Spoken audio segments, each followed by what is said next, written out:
The Apology of Socrates by Plato. How you, men of Athens, have been affected by my accusers, I do not know. For my part, even I nearly forgot myself because of them, so persuasively did they speak. And yet they have said, so to speak, nothing true. I wondered most at one of the many falsehoods they told, when they said that you should be aware that you are not deceived by me, since I am a clever speaker. They are not ashamed that they will immediately be refuted by me indeed, and as soon as it becomes apparent that I am not a clever speaker at all, this seemed to be most shameless of them, unless, of course, they call a clever speaker one who speaks the truth. For if this is what they are saying, then I too would agree that I am an orator, but not of their sort. So they, as I say, have said little or nothing true, while from me you will hear the whole truth. But by Zeus, men of Athens, not beautifully spoken speeches like theirs, adorned with phrases and words, rather what you hear will be spoken at random, in the words that I happen upon, for I trust that the things I say are just, and let none of you expect otherwise. For surely it would not be becoming, men, for someone of my age to come before you fabricating speeches like a youth. And, men of Athens, I do very much beg and beseech this of you, if you hear me speaking in my defence, with the same speeches I am accustomed to speak both in the marketplace at the money tables, where many of you have heard me, and elsewhere, do not wonder or make a disturbance because of this, for this is how it is. Now is the first time that I have come before a law court, at the age of 70, hence I am simply foreign to the manner of speech here. So just as, if I really did happen to be a foreigner, you would surely sympathise with me if I spoke in the dialect and way in which I was raised, so also I do beg this of you now, and it is just, at least as it seems to me. Leave aside the manner of my speech, for perhaps it may be worse, perhaps better, and instead consider this very thing and apply your mind to it, whether the things I say are just or not. For this is the virtue of a judge, while that of an orator is to speak the truth. So first, men of Athens, it is just for me to speak in defence against the first false charges filed against me, and the first accusers, and next, against the later charges and the later accusers. For many have accused me to you, even long ago, talking now for many years and saying nothing true, and I fear them more than Anytus and those around him, although they too are dangerous. But the others are more dangerous men. They got hold of the many of you from childhood, and they accused me and persuaded you, although it is no more true than the present charge, that there is a certain Socrates, a wise man, a thinker on things aloft, who investigated all things under the earth, who makes the weaker speech the stronger. Those, men of Athens, who have scattered this report about, are my dangerous accusers. For their listeners hold that investigators of things also do not believe in gods. Besides, there are many of these accusers, and they have been accusing for a long time now. Moreover, they spoke to you at the age when you were most trusting, when some of you were children and youths, and they accused me in a case that simply went by default, for no one spoke in my defence. And the most unreasonable thing of all is that it is not even possible to know and to say their names unless a certain one happens to be a comic poet. Those who persuaded you using envy and slander, those who persuaded others after being convinced themselves, all of these are most difficult to get at. For it is also not possible to have any of them come forward here and to refute him, but it is necessary for me simply to speak in my defence as though fighting with shadows, and refuting with no one to answer. So you too must deem it to be as I say, that there have been two groups of accusers, the ones accusing me now and the others long ago of whom I speak. And you must also suppose that I should first speak in defence against the latter, for you heard them accusing me earlier, and much more than these later ones here. Well then, a defence speech must be made, men of Athens, and an attempt must be made in this short time to take away from you this slander, which you acquired over a long time. Now I would wish that it may turn out like this, if it is in any way better both for you and for me, and that I may accomplish something by making a defence speech. But I suppose this is hard, and I am not at all unaware of what sort of thing it is. Nevertheless, let this proceed in whichever way is dear to the god, but the law must be obeyed and a defence speech must be made. So let us take up from the beginning what the accusation is, from which has arisen the slander against me, which, in fact, is what Meletus trusted in when he brought this indictment against me. Well then, what did the slanderers say to slander me? Their sworn statement, just as though they were accusers, must be read. Socrates does injustice, and is meddlesome, by investigating the things under the earth, and the heavenly things, and by making the weaker speech the stronger, and by teaching others these same things. It is something like this, for you yourselves also used to see these things in the comedy of Aristophanes.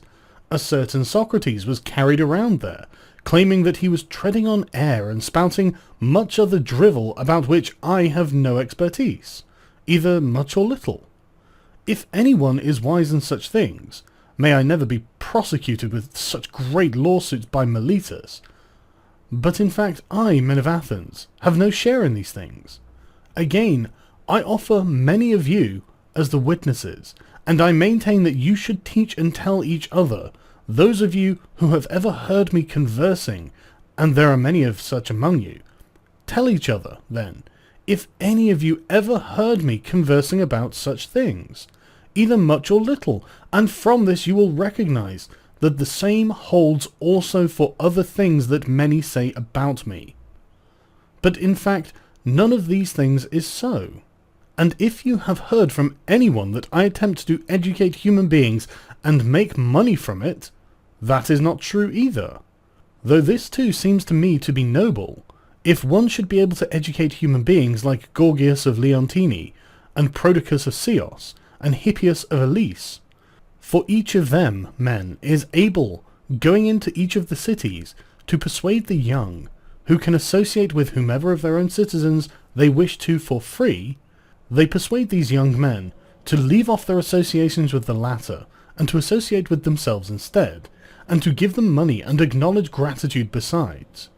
And as for that, there is another man here from Paros, a wise man, who I perceived was in the town. For I happened to meet a man who has paid more money to sophists than to all the others, Callias, the son of Hipponicus. So I questioned him, for he has 2 sons. Callias, I said, if your 2 sons had been born colts or calves, we would have been able to get and hire an overseer for them, who could make the 2 of them noble and good, in their appropriate virtue, and he would have been someone from among those skilled with horses or skilled in farming. But, as it is, since they are 2 human beings, whom do you have in mind to get as an overseer for the 2 of them? Who is knowledgeable in such virtue, that of human being and citizen? For I suppose you have considered it, since you possess sons. Is there someone, I said, or not? Quite so, he said. Who, I said, and where is he from, and for how much does he teach? A Venus, he said, Socrates, from Paros, 5 minae. And I regarded Venus as blessed if he should truly have this art, and teaches at such a modest rate. As for myself, I would be pluming and priding myself on it, if I had knowledge of these things. But I do not have knowledge of them, men of Athens. Perhaps then one of you might retort, well, Socrates, what is your affair? Where have these slanders against you come from? For surely, if you were in fact practising nothing more uncommon than others, such as a report and account would not have arisen, unless you were doing something different from the many. So tell us what it is, so that we do not deal unadvisedly with you. In this, it seems to me, what the speaker says is just, and I will try to demonstrate to you whatever it is that has brought me to this name and slander. So listen. Now perhaps I will seem to some of you to be joking. Know well, however, that I will tell you the whole truth, For I, men of Athens, have gotten this name through nothing but a certain wisdom. Just what sort of wisdom is this? That which is perhaps human wisdom. For probably I really am wise in this, but those of whom I just spoke might perhaps be wise in some wisdom greater than human, or else I cannot say what it is. For I at least do not have knowledge of it, but whoever asserts that I do lies, and speaks in order to slander me. Now please, men of Athens, do not make a disturbance, not even if I seem to you to be boasting somewhat. For not mine is the story that I will tell, rather I will refer it to a speaker trustworthy to you. Of my wisdom, if indeed it is wisdom of any kind, and what sort of thing it is, I will offer for you as witness the god in Delphi. Now you know Chaerephon, no doubt. He was my comrade from youth, as well as a comrade of your multitude, and he shared in your recent exile and returned with you. You do know what sort of man Chaerephon was, how vehement he was in whatever he set out to do, and in particular, he once even went to Delphi and dared consult the oracle about this. Now, as I say, do not make disturbances, men. And he asked whether there was anyone wiser than I. The Pythia replied that no one was wiser. And concerning these things, his brother here will be a witness to you, since he himself has met his end. Now consider why I say these things. I am going to teach you where the slander against me comes from. When I heard these things, I pondered them like this. Whatever is the god saying, and what riddle is he posing? For I am conscious that I am not at all wise, either much or little. So whatever is he saying when he claims that I am wisest? Surely he is not saying something false, at least, for that is not sanctioned for him. And for a long time I was at a loss about whatever he was saying, but then, very reluctantly, I turned to something like the following investigation of it. I went to one of those reputed to be wise, on the ground that there, if anywhere, I would refute the divination, and show the oracle, this man is wiser than I, but you declared that I was the wisest. So I considered him thoroughly. I need not speak of him by name, but he was one of the politicians, and when I considered him and conversed with him, men of Athens, I was affected something like this. It seemed to me that this man seemed to be wise, both to many other human beings and most of all to himself. But he was not.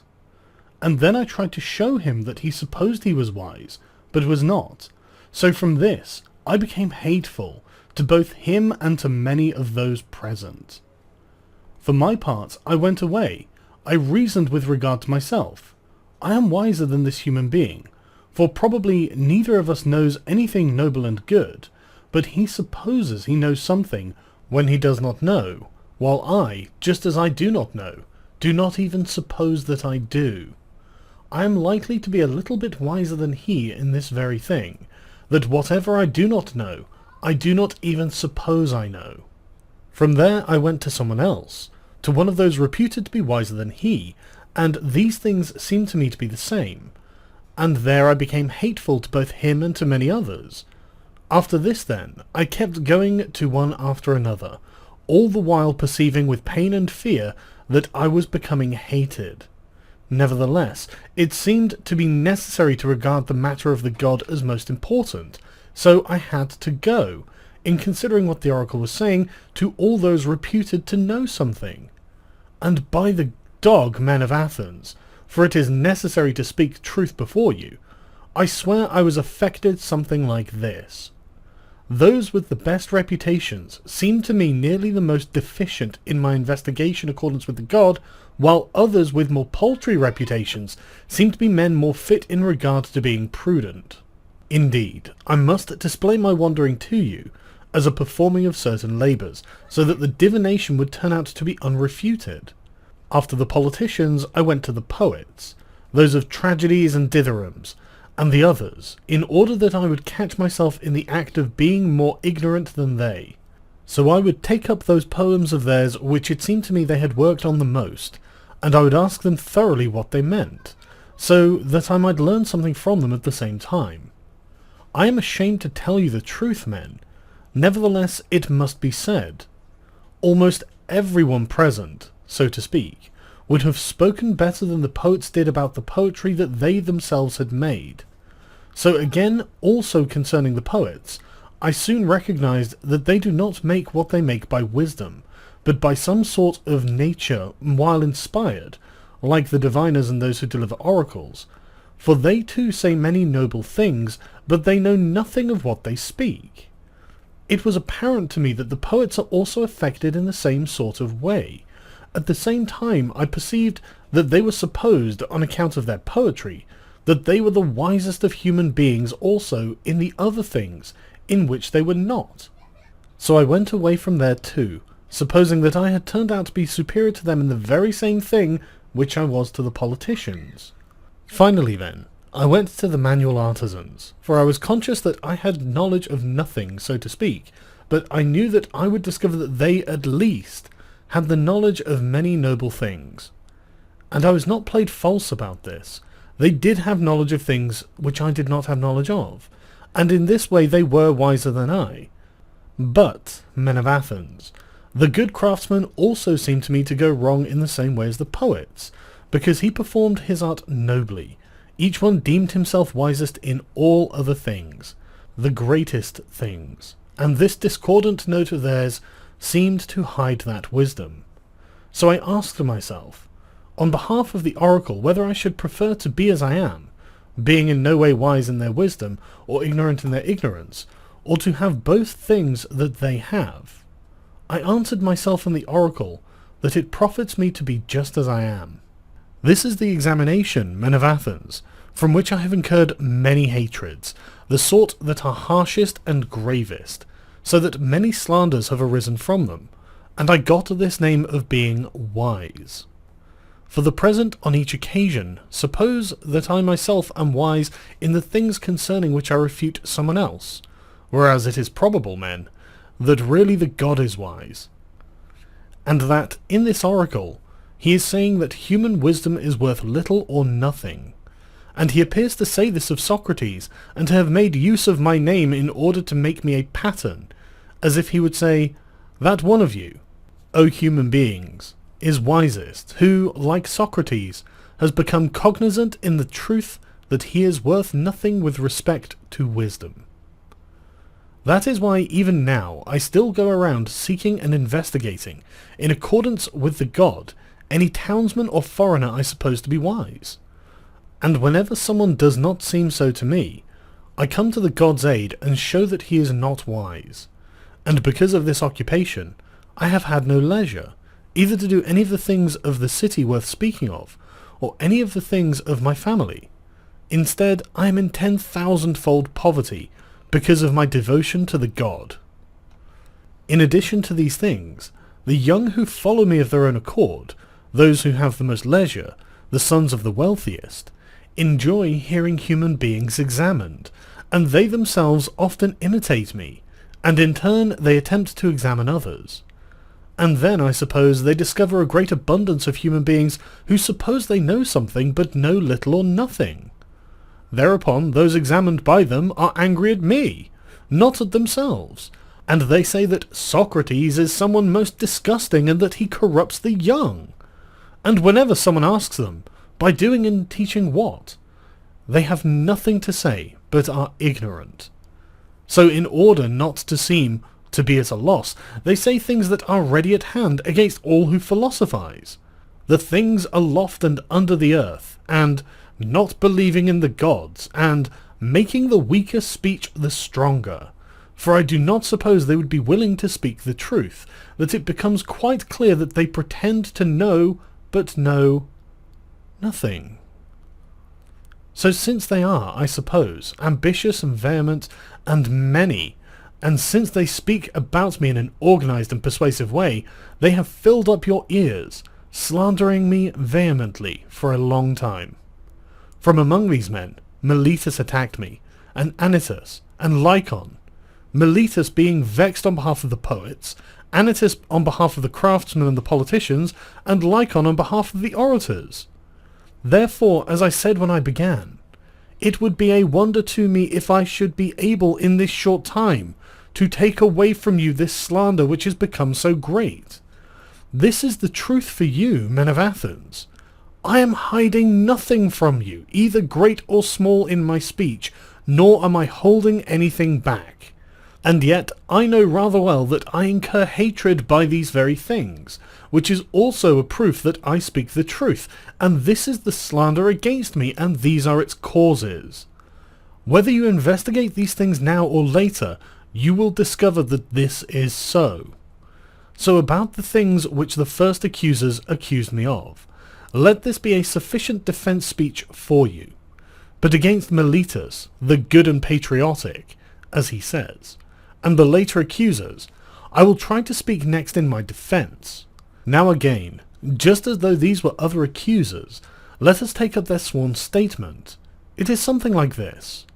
It asserts that Socrates does injustice by corrupting the young, and by not believing in the gods in whom the city believes, but in other daimonia that are novel. The charge is of this sort, but let us examine one of the parts of this charge. Now he asserts that I do injustice by corrupting the young, but I, men of Athens, assert that Meletus does injustice in that he jests in a serious matter, easily bringing human beings to trial, pretending to be serious and concerned about things for which he never cared at all. That this is so, I will try to display to you as well. Come here, Meletus, tell me, do you not regard it as most important how the youth will be the best possible? Meletus: I do. Socrates: Come now, tell these men, who makes them better? For it is clear that you know, since you care at least. For since you have discovered the one who corrupts them, as you say, namely me, you are bringing me before these men and accusing me, but the one who makes them better, come, tell them, and reveal to them who it is. Do you see, Meletus, that you are silent and have nothing to say? And yet, does it not seem to be shameful to you, and a sufficient proof of just what I say, that you have never cared? But tell, my good man, who makes them better? Meletus: The laws. Socrates: But I am not asking this. Best of men rather than what human being is it who knows first all of this very thing, the laws? Meletus: These men, Socrates, the judges. Socrates: What are you saying, Meletus? Are these men here able to educate the young, and do they make them better? Meletus: Very much so. Socrates: All of them, or some of them, and some not? Meletus: All of them. Socrates: Well said by Hera, and you speak of a great abundance of benefiters. What then? Do the listeners here make them better or not? Meletus: These too. Socrates: And what about the councilmen? Meletus: The councilmen too. Socrates: Well, Meletus, then surely those in the assembly, the assemblymen, do not corrupt the youth. Or do all those two make them better? Meletus: Those two. Socrates: Then all the Athenians, as it appears, make them noble and good, except me, and I alone corrupt them. Is that what you're saying? Meletus: I do say this, most vehemently. Socrates: You have charged me with great misfortune. Now answer me.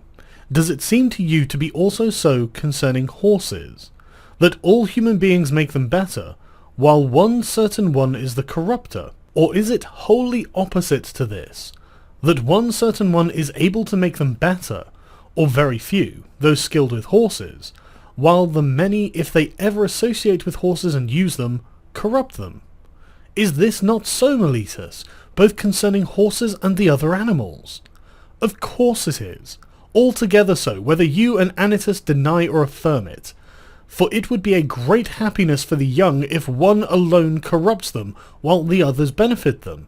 But in fact, Meletus, you have sufficiently displayed that you never yet gave a thought to the young, and you are making your own lack of care plainly apparent, since you have cared nothing about the things for which you bring me in here.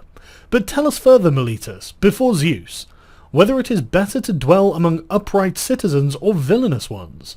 Sir, answer, for surely I am asking nothing hard. Do not the villainous do something bad to whoever are nearest to them, while the good do something good? Meletus. Quite so. Socrates. Is there anyone, then, who wishes to be harmed by those he associates with, rather than to be benefited? Keep answering, my good man, for the law orders you to answer. Is there anyone who wishes to be harmed? Meletus. Of course not. Socrates. Come then. Do you bring me in here saying that I voluntarily corrupt the young and make them more villainous, or involuntarily? Meletus. Voluntarily, I say. Socrates. What then, Meletus? Are you so much wiser at your age than I at mine, that you have become cognizant that the bad always do something bad to those who are closest to them, and the good do something good, whereas I have come into so much ignorance that I am not even cognizant that if I ever do something wretched to any of my associates, I will risk getting back something bad from him, so that I do so much bad voluntarily as you assert? Of this I am not convinced by you, Meletus, nor, do I suppose, is any other human being. But either I do not corrupt, or if I do corrupt, I do it involuntarily, so in both cases what you say is false.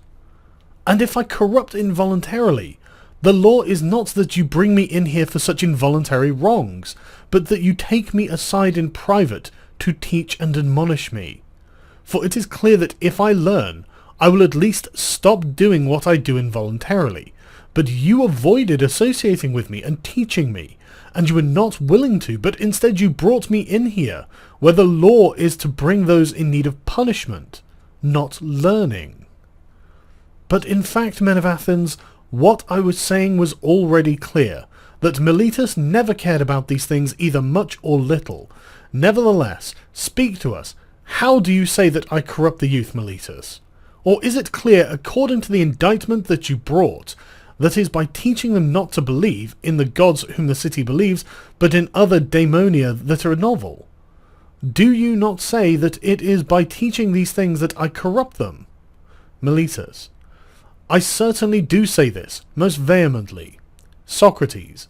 Then before these very gods, Meletus, about whom our speech now is, speak to me and to these men still more plainly. For I am not able to understand whether you are saying that I teach them to believe that there are gods of some sort, and so I myself do believe that there are gods, and am not completely atheistic, and do not do injustice in this way, but that I do not believe in those whom the city believes, but in others, and this is what you charge me with, that I believe in others. Or do you assert that I myself do not believe in gods at all, and that I teach this to others? Meletus. This is what I say, that you do not believe in gods at all. Socrates. Wondrous, Meletus. Why do you say this? Do I not even believe then that the sun and moon are gods as other human beings do? No, by Zeus. Judges, he declares that the sun is a stone and the moon is earth. Socrates. Do you suppose you are accusing Anaxagoras, my dear Meletus? And do you so much despise these men here and suppose that they are so inexperienced in letters that they do not know the books of Anaxagoras of Clazomene are full of these speeches? Moreover, do the young learn these things from me, when it is sometimes possible for them to buy them in the orchestra for a drachma, if the price is very high, and then to laugh at Socrates if he pretends that they are his own, especially since they are so strange? But before Zeus, is this how I seem to you? Do I believe there is no God? Meletus. You certainly do not by Zeus, not in any way at all. Socrates. You are unbelievable, Meletus, even as you seem to me to yourself. This man seems to me, men of Athens, to be very hubristic and unrestrained, and simply to have brought this indictment with a certain hubris and unrestraint of youthful rashness. He is like someone testing me by putting together a riddle. Will Socrates the wise recognize that I am jesting and contradicting myself, or will I deceive him and the rest of the listeners? For he himself appears to me to be contradicting himself in the indictment, as if he were to say, Socrates does injustice by not believing in gods, but believing in gods. And yet this is the conduct of one who jokes. Now consider this with me, men, how he appears to me to be saying this. And you answer, Meletus, but you others, as I begged of you from the beginning, please remember not to make disturbances if I make speeches in my accustomed way. Is there any human being, Meletus, who believes that there are human matters, but does not believe in human beings? Let him keep answering, men, and let him not make disturbances again and again. Is there anyone who does not believe in horses, but believes in horse matters? Or anyone who does not believe in flute players, but believes in flute matters? There is not, best of men. If you do not wish to answer, I say it for you and for those others, but at least answer what comes next. Is there anyone who believes that they are daemonic matters, but does not believe in daemons? Meletus. There is not. Socrates. How helpful you were there by answering reluctantly when compelled by these men. Now then, you say that I believe and teach daimonia, so whether they are novel or ancient, or at any rate, I do believe in daimonia according to your own speech. And you also swore to this in the indictment. But if I believe in daimonia, then surely there is also a great necessity that I believe in daemons. Is this not so? Of course it is. I set you down as agreeing since you do not answer. And do we not believe that daemons are either gods or children of gods? Do you affirm this or not? Meletus. Quite so. Socrates. Therefore, if I do believe in daemons, as you say, and if, on the one hand, daemons are gods of some sort, then this would be what I say you are riddling and jesting about. When you say I do not believe in gods, and again that I believe in gods, since I in fact do believe in daemons. On the other hand, if daemons are certain bastard children of gods, whether from nymphs or certain others of whom it is said they are born, then what human being would believe that there are children of gods, but not gods? It would be as strange as if someone believed in the children of horses or asses, mules, but did not believe that there are horses and asses. But, Meletus, there is no way that you did not bring this indictment either to test us in these things, or else because you were at a loss about what true injustice you might charge me with. There is no device by which you could persuade any human being who is even slightly intelligent that is not part of the same man to believe in both daimonia and divine beings, and further that this same man believes in neither daemons nor gods nor heroes. But in fact, men of Athens, that I do not do injustice according to Meletus's indictment does not seem to me to require much of a defence speech, but even this is sufficient. But what I was saying earlier, that I have incurred much hatred and among many men, know well that this is true, and this is what will convict me, if it does convict me. Not Meletus, not Anytus, but the slander and envy of many. This has convicted many other good men too, and I suppose it will also convict me. There is no danger that it will stop with me.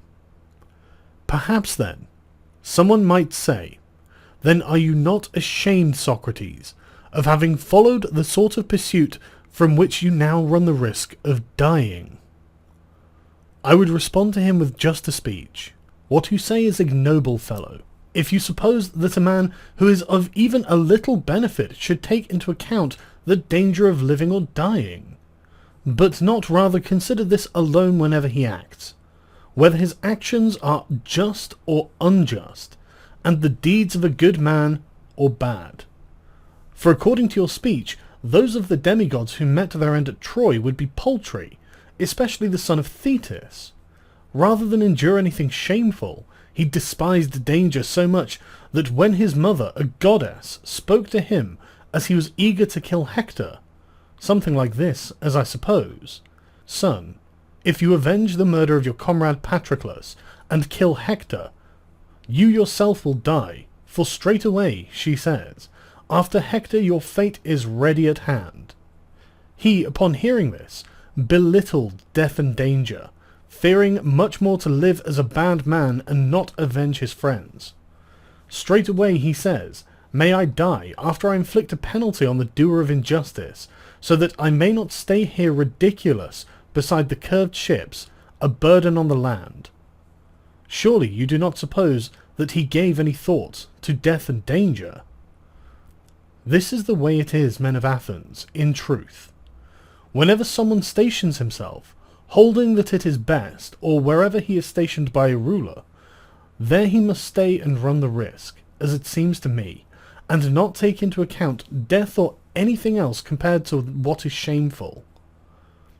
So I would have done terrible deeds, men of Athens, if, when the rulers whom you had elected to rule me stationed me in Potidaea and Amphipoli and at Delium, I stayed then where they stationed me, and ran the risk of dying like anyone else, but when the gods stationed me, as I supposed and assumed, ordering me to live philosophizing and examining myself and others, I had then left my station because I feared death or any other matter whatever.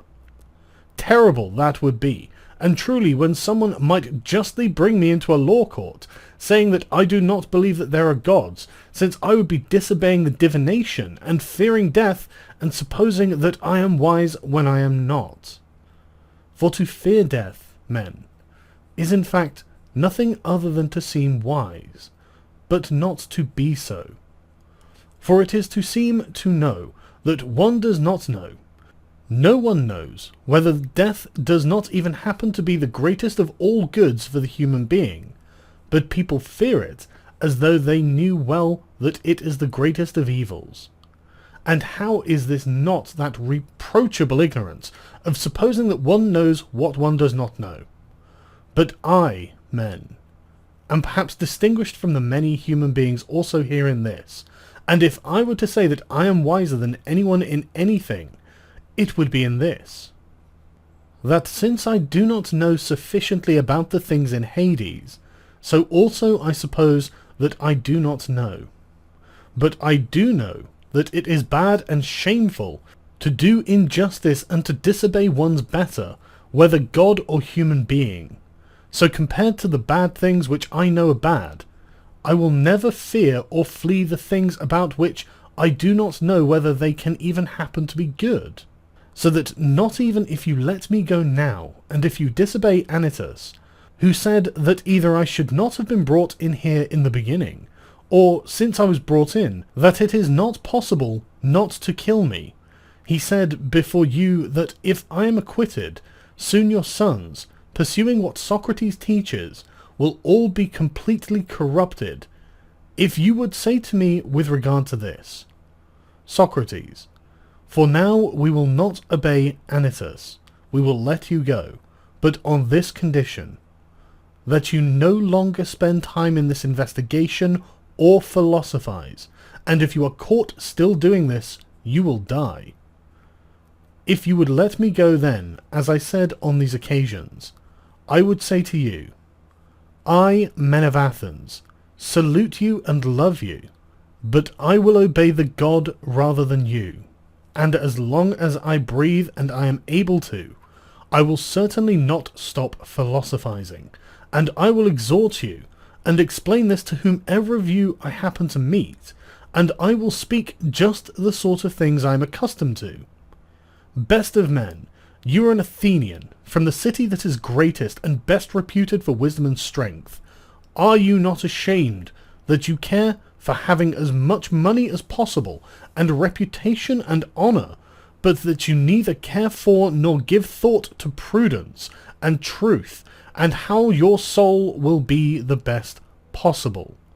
And if one of you disputes it, and asserts that he does care, I will not immediately let him go, nor will I go away, but I will speak to him, and examine and test him. And if he does not seem to me to possess virtue, but only says he does, I will reproach him, saying that he regards the things worth the most as the least important, and the paltrier things as more important. I will do this to whomever, younger or older, I happen to meet, both foreigner and townsman, but more so to the townsman inasmuch as you are closer to me in kin. Know well then, that the god orders this, and I suppose that until now no greater good has arisen for you in the city than my service to the god. For I go around and do nothing but persuade you, both younger and older, not to care for bodies and money before, nor as vehemently as, how your soul will be the best possible. I say, not from money does virtue come, but from virtue comes money, and all of the other good things for human beings, both privately and publicly. If then I corrupt the young by saying these things, they may be harmful, but if someone asserts that what I say is other than this, he speaks nonsense. With a view to these things, men of Athens, I would say, either obey Anytus or not, and either let me go or not, since I would not do otherwise, not even if I were going to die many times.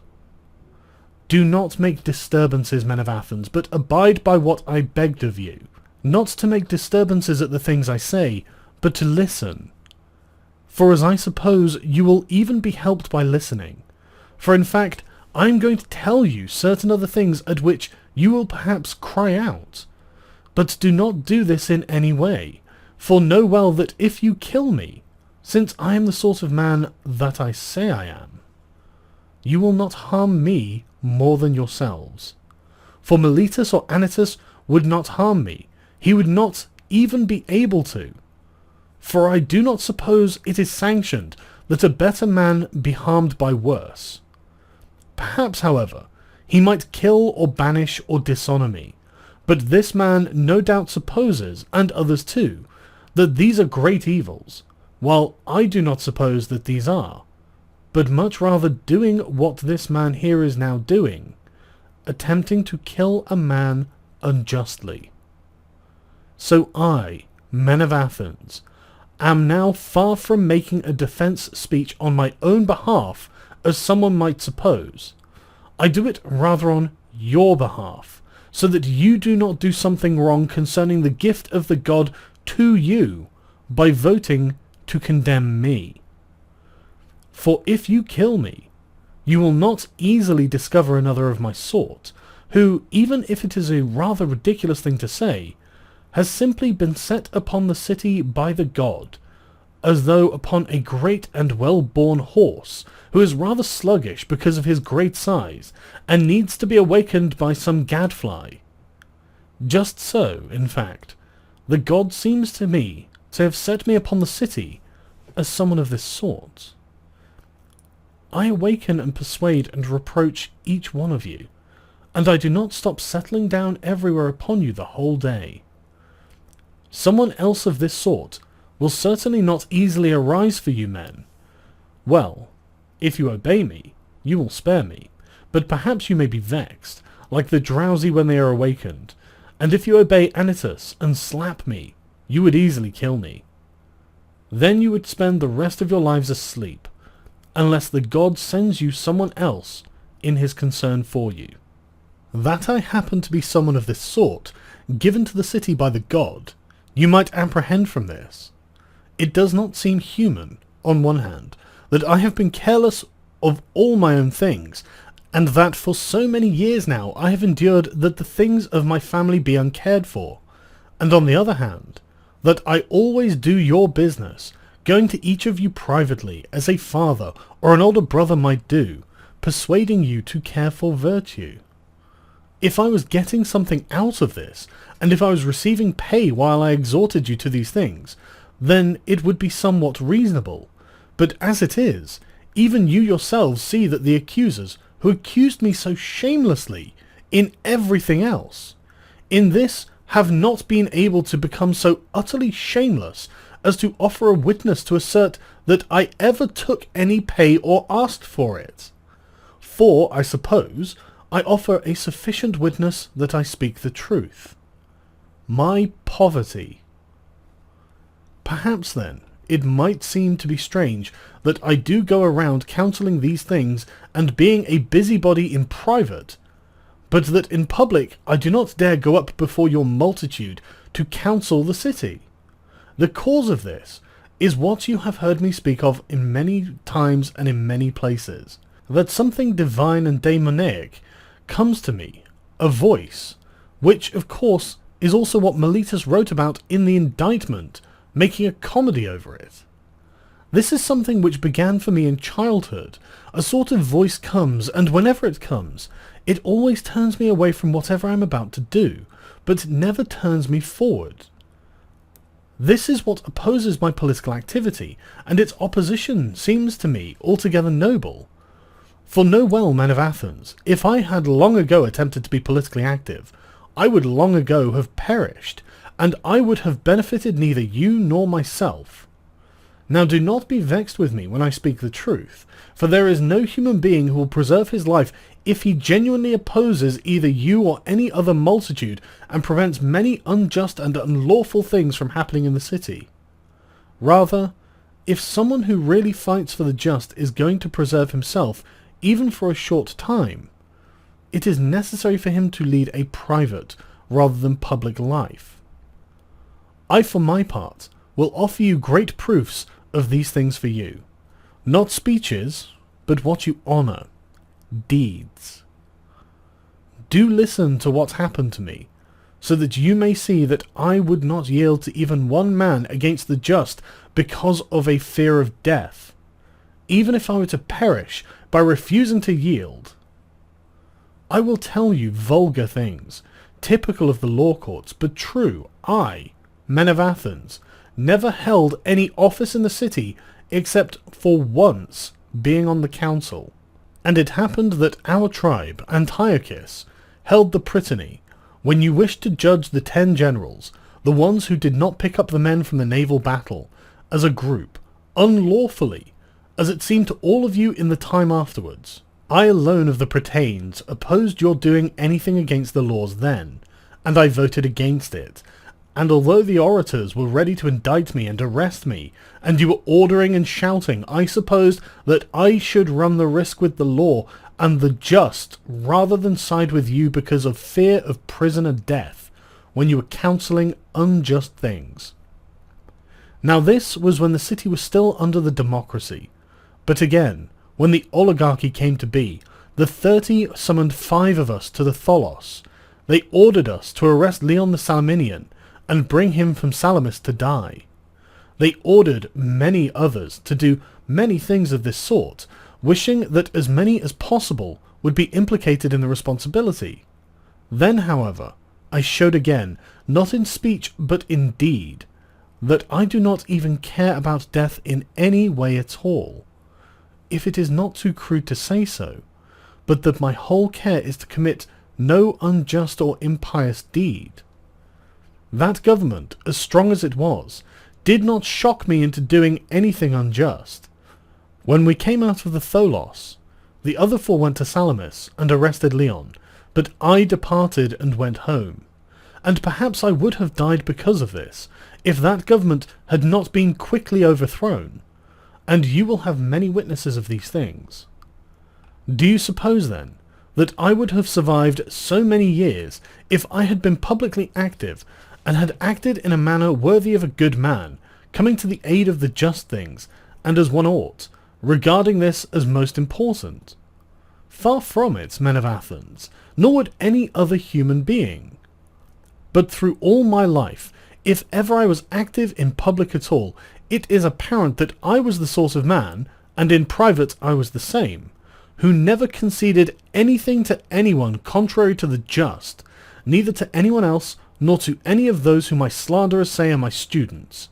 I have never been anyone's teacher, but if anyone, either younger or older, desired to hear me speaking and doing my own things, I never begrudged it to him, and I do not converse only when I receive money, and not when I do not receive it. Rather, I offer myself to both rich and poor alike for questioning, and if anyone wishes to hear what I say, he may answer me. And whether any of them becomes an upright man or not, I would not justly be held responsible, since I have never promised or taught any instruction to any of them.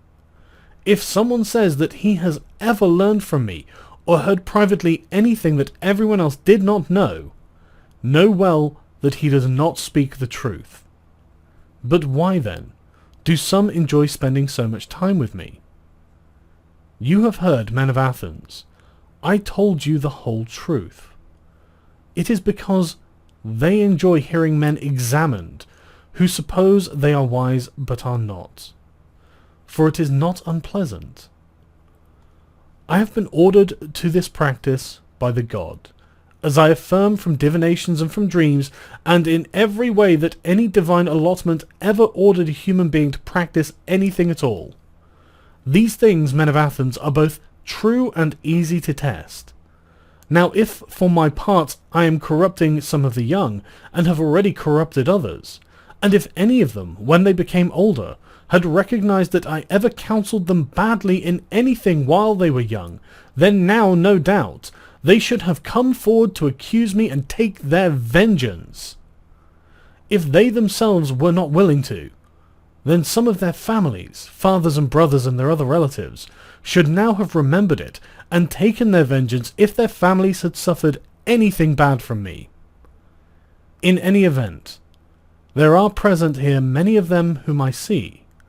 First of all, Crito here, of my age and deme, the father of Critobulus here. Next, Lysanias the Sphetian, the father of Ascanes here. Further, here is Antiphon the Cephesian, and the father of Epigenes. Moreover, here are the others whose brothers have spent time in this way. Theozytodes, son of Nicostratus, the brother of Theodotus, and Theodotus met his end, so that he at least would not beg him to. And Demodocus, son of Paralus, whose brother was Theages. And here is Ariston's son, Adimantus, whose brother is Plato, here, and Aeantodorus, whose brother is Apollodorus, here. And I can tell you of many others, from among whom Meletus should particularly have offered someone as a witness during his own speech. If he forgot then, let him offer one now, I will yield, and let him say if he has anyone of this sort at all. But you will discover that it is wholly opposite to this. Men, that everyone is ready come to aid me, the corrupter, the one who does evil to their families, as Meletus and Anytus say. Now the corrupted ones themselves would perhaps have a reason to come to my aid, but the uncorrupted ones, their relatives, are now older men, so what other reason would they have to come to my aid except the correct and just one, that they are conscious that Meletus speaks falsely, while I am being truthful? Well then, men, these and perhaps other such things are about all I would have to say in my defence. Perhaps someone among you may be indignant when he recalls himself if, in contesting a trial even smaller than this trial, he begged and supplicated the judges with many tears, bringing forward his own children and many of the others of his family and friends, so as to be pitied as much as possible, while I do none of these things, although in this too I am risking, as it might seem, the extreme danger. Perhaps then, someone thinking about this may be rather stubborn towards me, and, angered by this very thing, he may set down his vote in anger. If there is someone among you like this, for I at least do not deem that there is, but if there is, to me it seems decent for me to say to this man, I, best of men, surely do have some family. For this is also just what Homer says. Not even have I grown up from an oak or a rock, but from human beings. So that I do have a family, and sons too, men of Athens, 3 of them, 1 already a youth, and 2 still children. Nevertheless, I will bring none of them forward here in order to beg you to vote to acquit me. Why then will I do none of these things? Not because I am stubborn, men of Athens, nor because I dishonour you. Whether I am daring with regard to death or not is another story, but at any rate as to reputation, mine and yours, and to the whole city's, to me it does not seem to be noble for me to do any of these things, for I am old and have this name, and whether it is true or false, it is reputed that at least Socrates is distinguished from the many human beings in some way. If then, those of you who are reputed to be distinguished, whether in wisdom or courage, or any other virtue at all, will act in this way, it would be shameful. I have often seen some who are just like this when they are judged. Although they are reputed to be something, they do wondrous deeds, since they suppose that they will suffer something terrible if they die, as though they would be immortal if you did not kill them. They seem to me to attach shame to the city, so that a foreigner might take it that those Athenians who are distinguished in virtue, the ones whom they pick out from among themselves for their offices and for their honours, are not at all distinguished from women. For those of you, men of Athens, who are reputed to be something in any way at all, should not do these things, nor, whenever we do them, should you allow it. Instead, you should show that you would much rather vote to convict one who brings in these piteous dramas and makes the city ridiculous, than the one who keeps quiet. Apart from the reputation men, to me it also does not seem to be just to beg the judge, nor to be acquitted by begging, but rather to teach and to persuade. For the judge is not seated to give way to the just things as gratification, but to judge them. For he has not sworn to gratify whoever seems favourable to him, but to give judgment according to the laws. Therefore we should not accustom you to swear falsely, nor should you be accustomed to it, for neither of us would be pious. So do not deem that I, men of Athens, should practice such things before you which I hold to be neither noble nor just nor pious, and certainly by Zeus, above all, not when I am being prosecuted for impiety by Meletus here.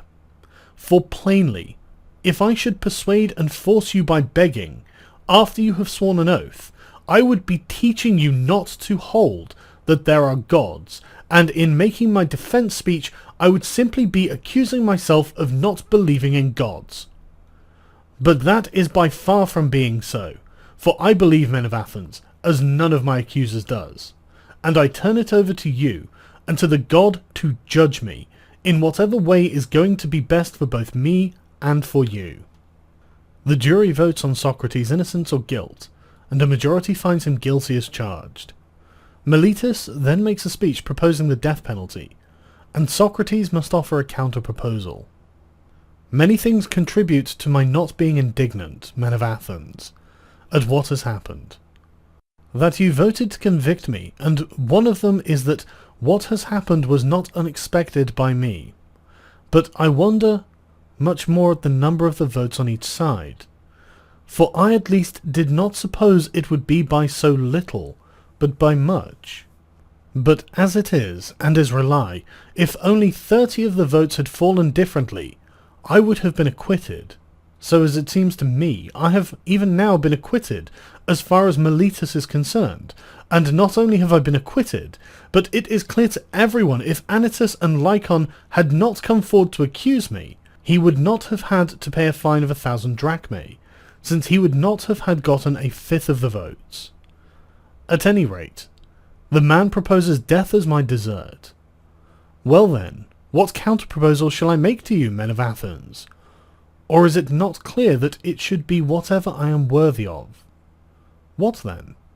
What am I worthy to suffer or to pay because I did not keep quiet during my life, and I did not care for the things that many do, money-making, and household management, and generalships, and popular oratory, and the other offices and conspiracies and factions that come to be in the city, since I held that I myself was really too decent to survive if I went into these things.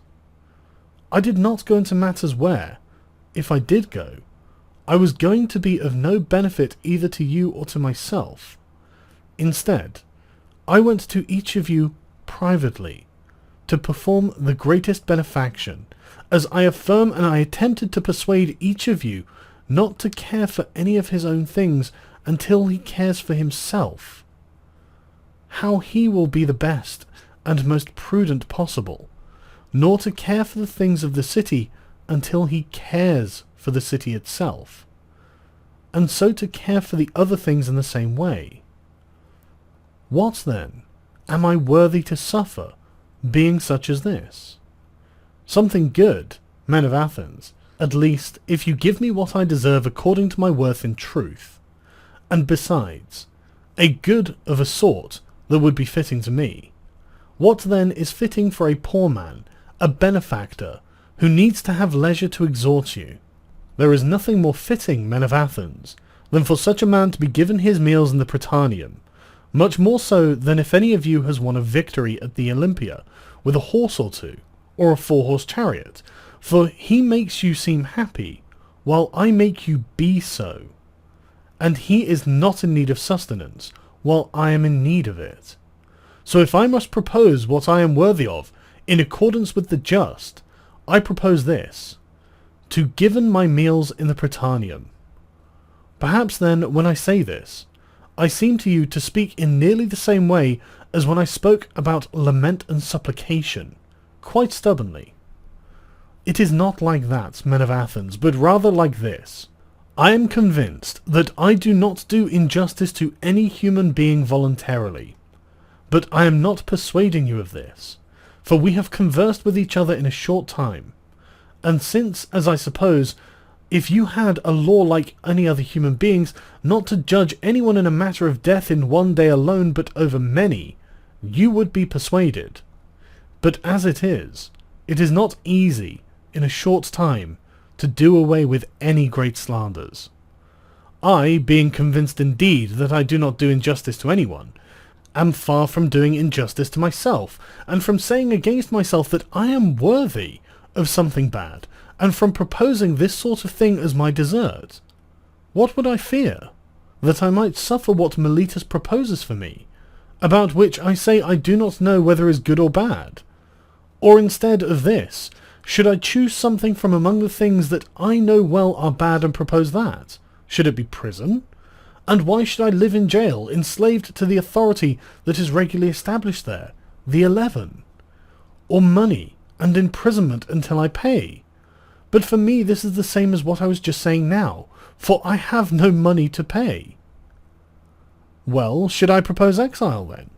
For perhaps you would grant me this as my desert. I would certainly be possessed by much love of soul, men of Athens, if I were so unreasonable that I were not able to reason that you who are my fellow citizens were not able to bear my ways of spending time in my speeches, but instead they have become quite grave and hateful to you, so that you are now seeking to be released from them. Will others, then, bear them easily? Far from it, men of Athens. Noble indeed would life be for me, a human being of my age, to go into exile and live exchanging one city for another, always being driven out. For I know well that wherever I go, the young will listen to me when I speak, just as they do here. And if I drive them away, they themselves will drive me out by persuading their elders, but if I do not drive them away, their fathers and families will drive me out because of these same ones. Perhaps then someone might say, by being silent and keeping quiet, Socrates, won't you be able to live in exile for us? It is hardest of all to persuade some of you about this, for if I say that this is to disobey the god, and that because of this it is impossible to keep quiet, you will not be persuaded by me on the ground that I am being ironic.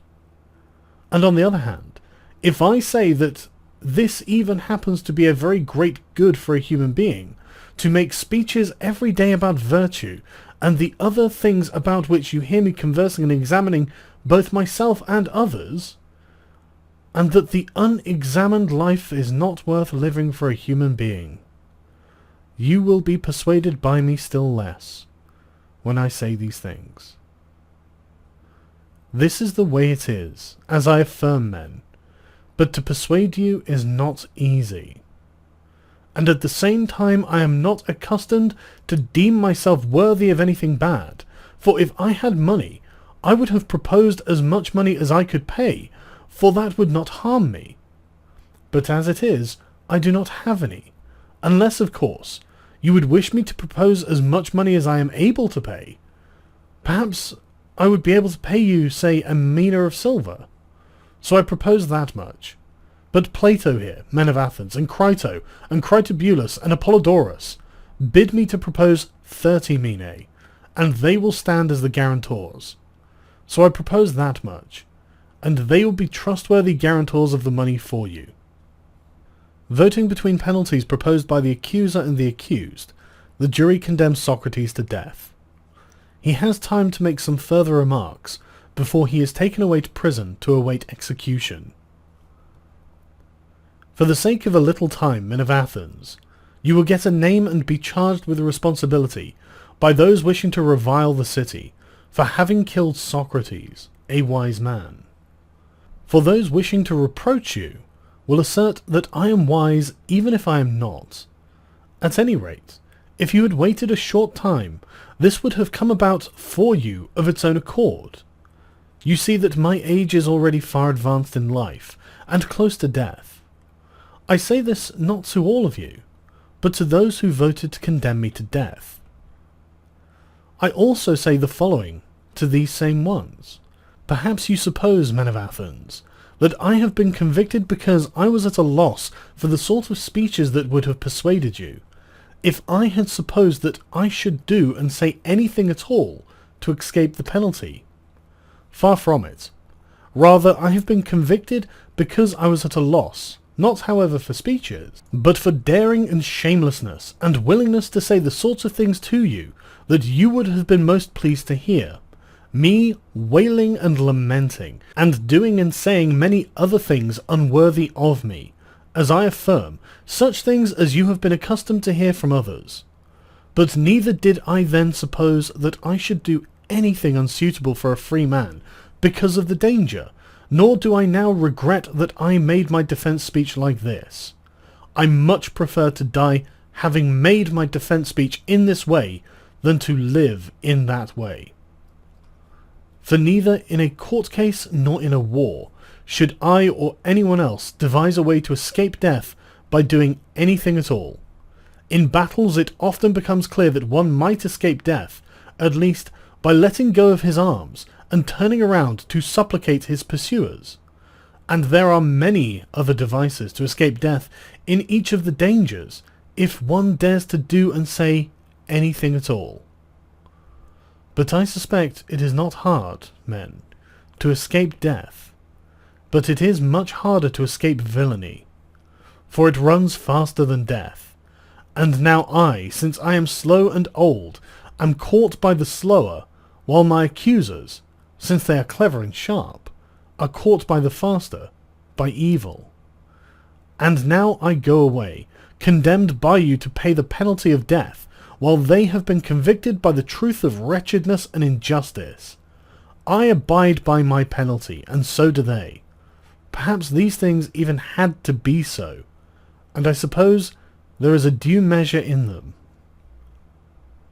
After this, I desire to deliver oracles to you, O you who voted to condemn me. For in fact, I am now where human beings particularly deliver oracles, when they are about to die. I affirm, you men who condemn me to death, that vengeance will come upon you right after my death, and much harsher by Zeus than any of the sort you give by killing me. For you have now done this deed, supposing that you will be released from giving an account of your life, but it will turn out to be much the opposite for you, as I affirm. There will be more who will refute you, whom I have now been holding back. You did not perceive them.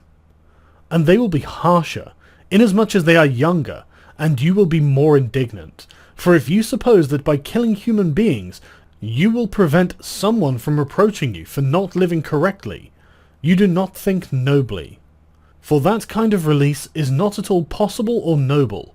Rather, the kind that is both noblest and easiest is not to restrain others, but to equip oneself to be the best possible. So having divined these things for you who voted against me, I am released. But with those who voted for me, I would be pleased to converse on behalf of this affair which has happened, while the officials are occupied, and I do not yet go to the place where, when I do go, I must die. Please stay with me, men, for this much time. Nothing prevents our telling tales to one another, as long as it is possible, for I am willing to display to you, as to friends, whatever this thing means which has occurred to me just now. For to me, judges, for by calling you judges I would address you correctly, something wondrous has happened. From my customary divination to the dominion, which was always very frequent in the former time, by opposing me in even quite small matters, if I were about to do something incorrectly, now you yourselves see what has occurred to me, these very things which someone might suppose to be, and are believed to be, extreme evils. But the sign of the god did not oppose me when I left my house this morning, nor when I came up here to the law court, nor anywhere in the speech when I was about to say anything, though in other speeches it has often stopped me in the middle while I was speaking. But as it is, it has nowhere opposed me in either deed or speech concerning this action. What, then, do I take to be the cause of this? I will tell you. Probably what has occurred to me has turned out to be good, and there is no way that those of us take it correctly who suppose that being dead is bad. In my view, a great proof of this has happened, for there is no way that the accustomed sign would not have been opposed to me unless I were about to do something good. Let us also think in the following way of how great a hope there is that it is good. Now being dead is either of two things, for either it is like being nothing, and the dead man has no perception of anything, or else, in accordance with the things that are said, it happens to be a sort of change and migration of the soul from one place here to another place. And if in fact there is no perception, but it is like a sleep in which the sleeper has no dream at all, death would be a wondrous gain.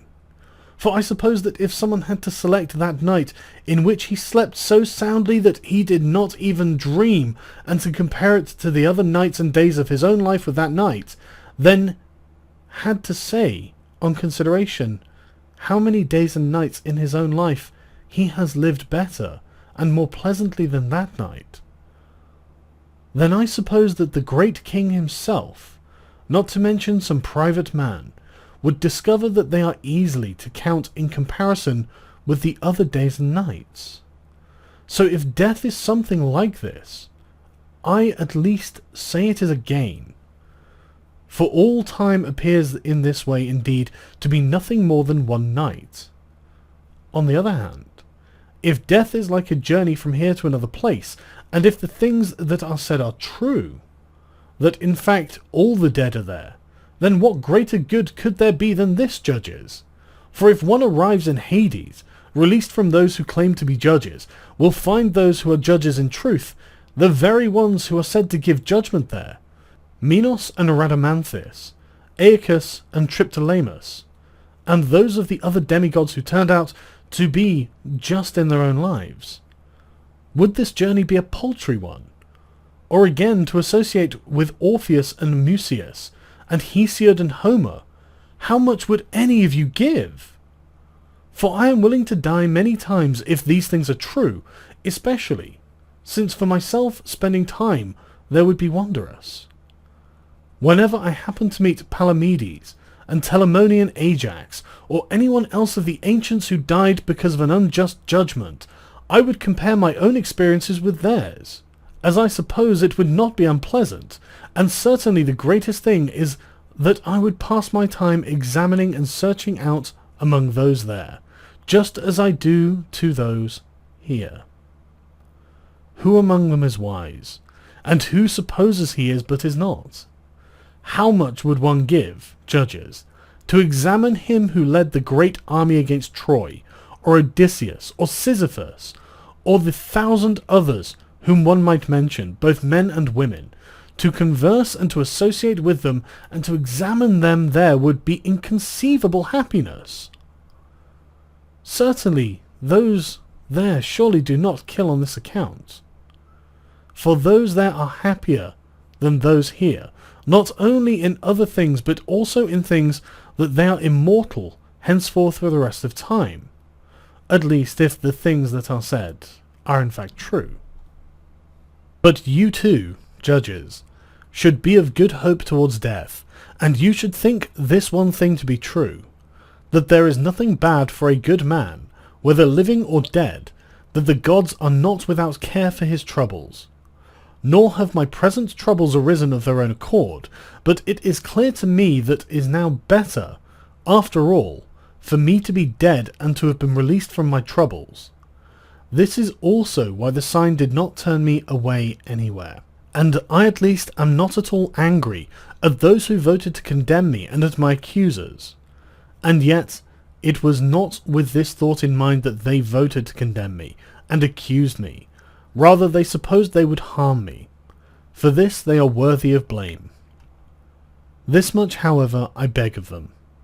When my sons grow up, punish them, men, and pain them in the very same way I pained you. If they seem to you to care for money or for anything else before virtue, and if they are reputed to be something when they are nothing, reproach them just as I did you. Tell them that they do not care for the things they should, and that they suppose they are something when they are worth nothing. And if you do these things, we will have been treated justly by you, both I myself and my sons. But now it is time to go away, I to die, and you to live. Which of us goes to a better thing is unclear to everyone except to the God.